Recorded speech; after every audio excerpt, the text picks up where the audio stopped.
سورہ مائدہ کی آیت نمبر 84 ہے۔ اعوذ باللہ من الشیطان الرجیم، بسم اللہ الرحمن الرحیم۔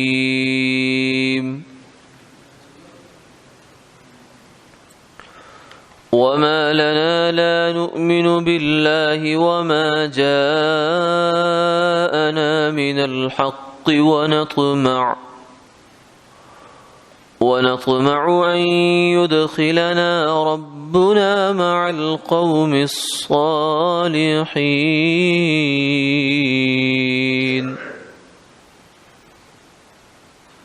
فأثابهم الله بما قالوا جنات تجري من تحتها الأنهار خالدين فيها وذلك جزاء المحسنين والذين كفروا وكذبوا بآياتنا أولئك أصحاب الجحيم۔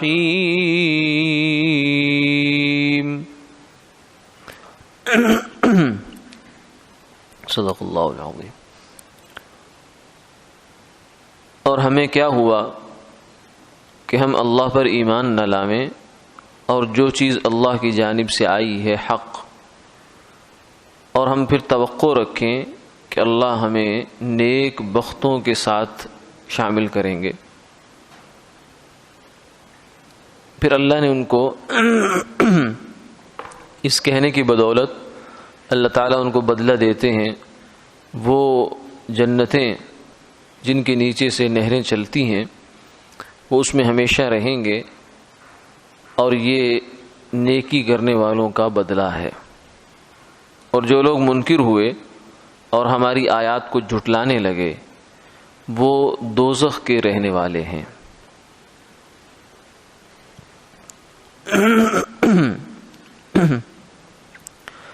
گزشتہ نشست میں شاہ حبشہ نجاشی رحمہ اللہ تعالی اور ان کے ساتھیوں کا تذکرہ ہوا تھا، جن میں سے کچھ غائبانہ اور کچھ سرکار دو عالم صلی اللہ علیہ وسلم کی خدمت بعظمت میں داخل ہو کر حاضر ہو کر مشرف باسلام ہو گئے،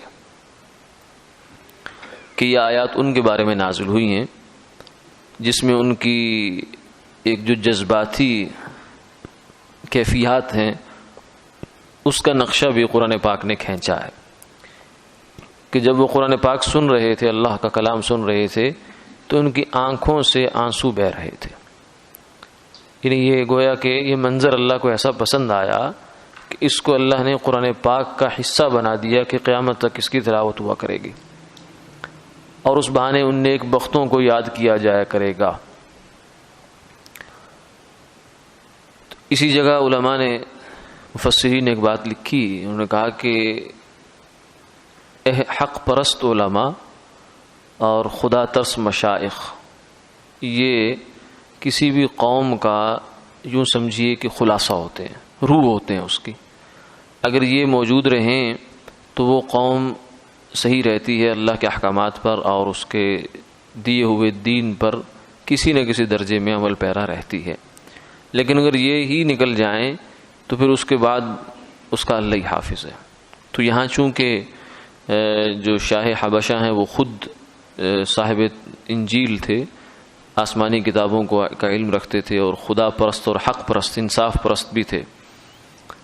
اسی طریقے سے جو مشائخ اور ان کی علماء کی جماعت انہوں نے بھیجی مدینہ منورہ وہ بھی اسی صفت کے لوگ تھے، تو اس لیے فوراً انہوں نے حق کو قبول کر لیا۔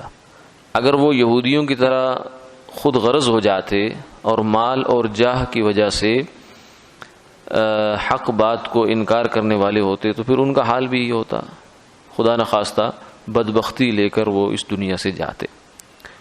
آج کی آیتوں میں اسی کا آگے تتمہ ہے کہ ان لوگوں کا جو جذبات ہیں قرآن پاک نے وہ یوں بیان کی. یہ تو ظاہری جذبات ہو گئے نا کہ وہ ان کی آنکھوں سے آنسو بہہ رہے ہیں اور ساتھ میں وہ کہتے ہیں کہ یا اللہ ہم ایمان لائے, آپ ہمیں گواہی دینے والوں میں سے, ماننے والوں میں سے آپ شمار کر لیجئے, ہمارا شمار بھی ادھر ہی کر لیں. ہم تو ایمان لے آئے لیکن اے اللہ آپ کے کاغذوں میں بھی تو ایمان معتبر ہو جائے, آپ کی جناب میں بھی تو اس ایمان پر مہر لگ جائے, یہ بھی ضروری ہے. آگے کی آیتوں میں یہ فرمایا وَمَا لَنَا لَا نُؤْمِنُ بِاللَّهِ, ہمیں کیا ہو گیا کہ ہم اللہ پر ایمان نہ لائیں. اسی طریقے سے قرآن پاک میں ایک اور جگہ بھی ایسا ہے وَمَا لِيَ لَا أَعْبُدُ الَّذِي فَطَرَنِي وَإِلَيْهِ تُرْجَعُونَ, مجھے کیا ہے, یعنی میرے پاس کیا جواز ہے اس بات سے انکار کرنے کا کہ میں اللہ پر ایمان نہ لاؤں. یعنی یہ ایک انداز بیان ہے اور اس کے پیچھے ایک حقیقت ہے. حقیقت یہ ہے کہ اللہ پر ایمان لانا یہ مطلوب اس معنی میں نہیں ہے کہ جناب آپ کو کہا جاتا ہے کہ آپ کی بڑی مہربانی اللہ پر ایمان لے آئیں, نہیں, بلکہ اصل میں آپ کی ضرورت ہے اور آپ کے سامنے اللہ تعالیٰ کی جو وحدانیت کے اور اس کے وجود کے دلائل اتنے ہیں کہ اب آپ سے کہا جائے گا کہ کیا مسئلہ ہے آپ کو, اتنا کچھ ہونے کے باوجود بھی تم ایمان کیوں نہیں لا رہے, یہ تم سے پوچھا جائے گا. یہ نہیں کہ تم سے کہا جائے کہ ایمان لے آؤ, یہ دیکھو یہ دلیل ہے, یہ دلیل ہے, یہ دلیل ہے, یہ انداز نہیں. اصل انداز یہ ہے کہ اتنی واضح باتیں ہونے کے باوجود تمہیں کوئی مسئلہ ہو گیا, کیا ہو گیا. جیسے سورج نکل آئے, جب صبح کے وقت میں روشنی پھیل جائے تو کوئی آدمی کہے کہ مجھے سورج نظر نہیں آ رہا, تو آدمی اسے کہتے تجھے کیا ہو گیا بھائی. یہ نہیں کہتے کہ بھائی دیکھو سورج نظر آ رہا ہے, بلکہ کیا کہتے ہیں کہ تجھے کیا ہو گیا. تو اللہ تعالیٰ کا وجود اور وحدانیت تو اتنی واضح ہے, دلیلیں اس کی موجود ہیں کہ اب تو جو اس کو نہیں دیکھ رہا, نہیں سمجھ رہا, نہیں ایمان لا رہا, اس کے اندر کوئی مسئلہ ہوا پڑا ہے بیچارے کے اندر. یہ نہیں ہے کہ دلیل میں یا اس چیز میں کمزوری ہے جو اس کو نظر نہیں آ رہی. اس کی بصارت, جیسے چڑھتے سورج کو نہ دیکھنے والے کی بصارت میں کمی ہوتی ہے, ایسے ہی اللہ تعالیٰ کے وجود اور وحدانیت کو نہ ماننے والا, نہ سمجھنے والا, اس تک نہ پہنچنے والے کی بصیرت میں کمی ہوتی ہے. اس کا دل مردہ ہو چکا ہوتا ہے جس کی وجہ سے اسے یہ بات سجھائی نہیں دیتی, دکھائی نہیں دیتی. تو اس کو پھر ہلا جلا کے پوچھا جاتا ہے کیا ہو گیا تجھے. وما جاءنا من الحق, کہ جو اللہ تعالیٰ کی طرف سے ہمارے اوپر وحی آئی ہے نبی پر, وہ اور خود اللہ تعالیٰ دونوں چیزوں پر ایمان لانا یہ ہمارے لیے تو بہت ضروری ہے. اس کے بغیر تو کوئی چارہ کار ہی نہیں ہے. اس سے ہم کیسے چھوٹ سکتے ہیں, کیونکہ اگر ہم یہ نہیں کریں گے تو پھر ہم اللہ کی بات ماننے والے نہیں ہیں. جب اللہ کی بات نہیں مانی تو پھر ہم کس امید پر یہ بات کہیں گے, یہ توقع رکھیں گے کہ ہمارا حشر اچھے لوگوں کے ساتھ ہو جائے گا. کیونکہ اچھے لوگ تو وہ ہیں جو خدا کی مان کے چلتے ہیں. صراط الذین انعمت علیہم غیر المغضوب علیہم ولا الضالین. برے لوگ وہ ہیں جو خدا کی نہیں مانے, گمراہ ہوئے, بدبخت ہوئے, سیدھے راستے سے ہٹ گئے, اللہ کی پھٹکار اور غضب کے موجب بن گئے. اور اچھے لوگ وہ تھے جنہوں نے اللہ کی مان کر چلے. تو ہم اچھے لوگوں میں اپنا شمار اگر کروانا چاہتے ہیں تو پھر ہمیں ایمان لانا پڑے گا, کیونکہ اچھے لوگوں نے اسی راستے سے اچھی منزل تلاش کی ہے کہ انہوں نے اللہ پر ایمان لائے. والعصر ان الانسان لفی خسر الا الذین آمنوا وعملوا الصالحات وتواصوا بالحق وتواصوا بالصبر.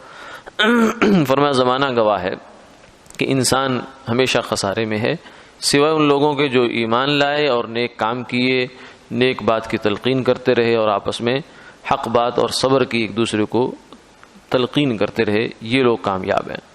تو ان لوگوں نے جو راستہ تلاش کیا کامیابی کا وہ ایمان اور عمل صالح تھا. تو آج ہمیں بھی اگر چاہیے راستہ کامیابی کا تو ہمیں ایمان اور عمل صالح کے اسی راستے سے گزرنا پڑے گا. اس کے علاوہ کوئی اور راستہ جاتا نہیں کامیابی کا.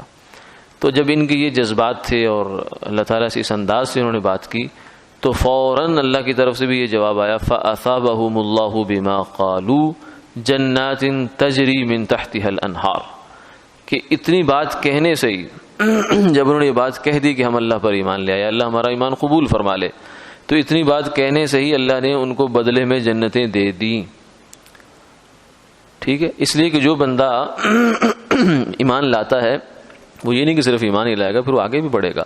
اگر اس کو زندگی ملتی ہے, زندگی باقی رہتی ہے, تو وہ آگے نیک کام کرے گا اور پھر اپنی جنت کو اور بڑا کرتا چلا جائے گا.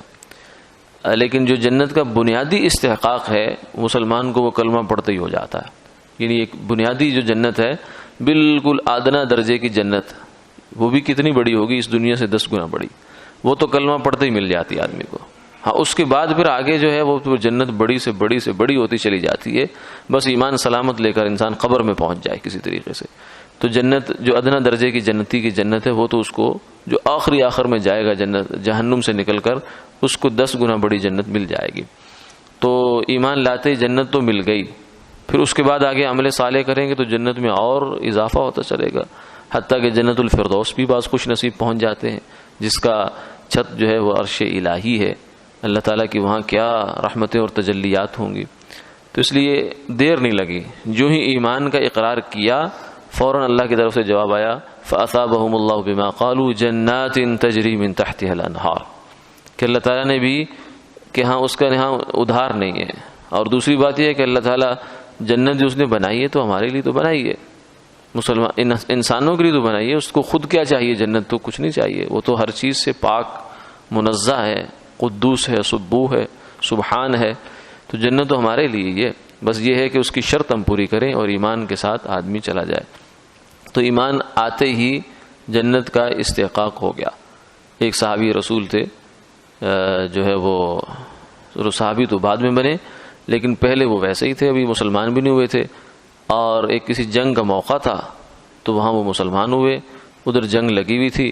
تو انہوں نے پوچھا میرا کام کیا ہے؟ انہوں نے کہا جو کام ہم لوگ کر رہے ہیں وہی تو نہیں کرنا ہے. تو کلمہ پڑھا، کلمہ پڑھتے ہی تلوار لی اور دشمن کی صفوں میں گھس گئے، کافروں کو مارتے مارتے حتیٰ کہ شہید ہو گئے. تو پھر سیدھے جنت چلے گئے. صحابہ نے کو آپ نے فرمایا کہ دیکھو یہ ایسا آدمی ہے کہ جس نے ایک نماز بھی نہیں پڑھی، کوئی اس کے علاوہ خیر کا کام کیا ہی نہیں، بس ایمان لایا اور جہاد کیا اور شہید ہو گیا اور سیدھا جنتوں کی طرف چلا گیا. تو ایمان لانے سے ہی آدمی جنت کا مستحق بن جاتا ہے. ہاں بعد میں اگر وہ زندگی اس کو ملتی ہے تو پھر اس کو عمل کرنا پڑے گا، وہ الگ سے مطلوب ہے. کیونکہ زندگی میں پھر عمل نہیں کیا تو پھر بدعملی ہے. بدعملی کا پھر یا تو اللہ فضل سے معاف فرمائے تو فرمائے، ورنہ ضابطہ یہ ہے کہ جہنم میں جانا پڑتا ہے آدمی کو، اور وہاں سے پاک صاف ہو کر ایمان لے کر پھر جنت میں دوبارہ جائے گا. اس لیے ان کو فرمایا وَذَلِكَ جَزَاءُ الْمُحْسِنِينَ، یہ احسان کرنے والوں کی، نیکی کرنے والوں کی جزا ہے. اللہ ان کے پاس رکھتے نہیں ہیں. جو کوئی نیکی کرتا ہے اللہ اس کی نیکی کا بدلہ اس کو ضرور عطا فرماتے ہیں. دنیا میں بھی دے دیتے ہیں، ورنہ آخرت تو ہے ہی بدلے کے لیے. اور اصل میں تو اللہ نے نوازنا ہے، یہ تو سارے اس کے بہانے ہیں. کیونکہ ہمیں اللہ نے پیدا کیا جنت میں اور واپس بھی دوبارہ لے جانا جنت میں. اب یہاں دنیا میں اس لیے بھیجا تاکہ تم لوگ اپنی جنت بڑی کر کے آ جاؤ. والذین کفروا وکذبوا بآیاتنا اولئک اصحاب الجحیم، یہ قرآن پاک کا عام اسلوب ہے کہ تصویر کو دونوں رخ دکھا دیتا ہے تاکہ آدمی کے اندر توازن رہے، ورنہ آدمی افراط و تفریط کا شکار ہو جاتا ہے. زیادہ اگر فضائل سن لے، اللہ کی رحمت کا کچھ زیادہ تذکرہ ہو جائے، حد سے زیادہ ہو جائے تو آدمی جری ہو جاتا ہے. اس کے اندر ایک جرت پیدا ہوتی، کوئی بات نہیں ہے، یہ بھی کر لو، یہ بھی کر لو، اللہ غفور الرحیم ہے، جو اس وقت ایک عام روش ہے ہمارے مسلمانوں کی. اور اگر زیادہ وعیدیں سنا دی جائیں، زیادہ عذاب کے تذکرے ہو جائیں تو پھر مایوسی پیدا ہو جاتی ہے. تو مایوسی ہو یا جرأت ہو، یہ دونوں ہی اچھی نہیں ہے، یہ افراط اور تفریط ہے. اعتدال شریعت میں یہ ہے کہ فرمایا کہ مومن کے گویا 2 دل ہوتے ہیں، ایک دل میں پورا ایمان، پوری امید، اور ایک دل میں پورا خوف. تو شریعت اس کا خیال رکھتی ہے. قرآن پاک میں بھی اللہ تعالیٰ جہاں جنت کا تذکرہ کرتے ہیں وہاں کی دائیں بائیں قریب ہی جہنم کا تذکرہ بھی ہوتا ہے. اور اگر جہنم کی ہولناکیاں بیان ہوتی ہیں تو بس پھر تھوڑی دیر بعد ہی آگے جنت کی نعمتوں کے تذکرے بھی شروع ہو جاتے ہیں تاکہ وہ اعتدال جو مطلوب ہے وہ قائم رہے. تو یہاں فرمایا پیچھے جنتوں کا تذکرہ آیا تو آگے فرمایا والذین کفروا وکذبوا بآیاتنا اولئک اصحاب الجحیم، جو لوگ منکر ہو گئے ہماری نشانیوں کی، جنہوں نے تکذیب کر دی، یعنی قدم قدم پر ہمارے وحدانیت کے، ہمارے وجود کے دلائل موجود تھے لیکن انہوں نے ان کو جھٹلا دیا، یعنی اس کو مانا ہی نہیں، اس پر غور ہی نہیں کیا، تفکر ہی نہیں کیا. اولئک اصحاب الجحیم، تو پھر ان کا نتیجہ جہنم ہے. اور یہ بھی جیسے جنت ہمیشہ ہمیشہ کی ہے، جہنم بھی ہمیشہ ہمیشہ کی ہے. جہنم کا اگر عذاب ہمیشہ کا نہ بھی ہوتا تو جہنم کا عذاب اتنا سخت تھا کہ آدمی کوئی بھی اس کی وجہ سے اس کے ہوتے ہوئے سیدھے راستے سے نہ ہٹتا، لیکن مسئلہ یہ ہے کہ ساتھ ساتھ ہمیشہ ہمیشہ کا ہے، کیونکہ کافر اگرچہ اس کی عمر تو تھوڑی ہوتی ہے، اتنا عذاب اتنا کفر اس نے نہیں کیا ہوتا جتنا اس کو عذاب ہو رہا، مومن نے اتنے عمل نہیں کیے جتنی بڑی اس کو جنت مل رہی۔ تو وجہ یہ ہے کہ کافر کی نیت یہ تھی کہ اگر مجھے 5,000 10,000 10 لاکھ سال بھی زندگی ملے تو میں نے ایسے ہی گزارنی ہے، اور مسلمان کی نیت یہ تھی کہ اگر مجھے طویل سے طویل ابد الآباد کی زندگی بھی ملے تو میں نے مسلمان بن کر ہی گزارنی ہے اطاعت کے ساتھ۔ یہ نہیں ہے کہ وہ کہے کہ نہیں اللہ میرا آپ کے ساتھ ایک پیکیج ہے، میں 50 سال 60 سال تو مسلمان رہوں گا، اگر میری عمر اس سے زیادہ ہوگی تو خدا نہ خواستہ میں کافر ہو جاؤں گا۔ ایسا تو نہیں ہوتا، مسلمان چاہے 100 سال رہے 200 سال رہے، وہ مسلمان بن کر ہی جیتا ہے، مسلمان بن کر ہی مرتا ہے، اس لیے اس کی نیت اس کو جنت میں لے جاتی ہے اور ہمیشہ ہمیشہ لے جاتی ہے۔ کافر کی نیت اس کو جہنم میں لے جاتی ہے اور ہمیشہ ہمیشہ کے لیے لے جاتی ہے۔ اللہ تعالیٰ حفاظت فرمائے۔ وآخر دعوانا الحمد للہ رب العالمین۔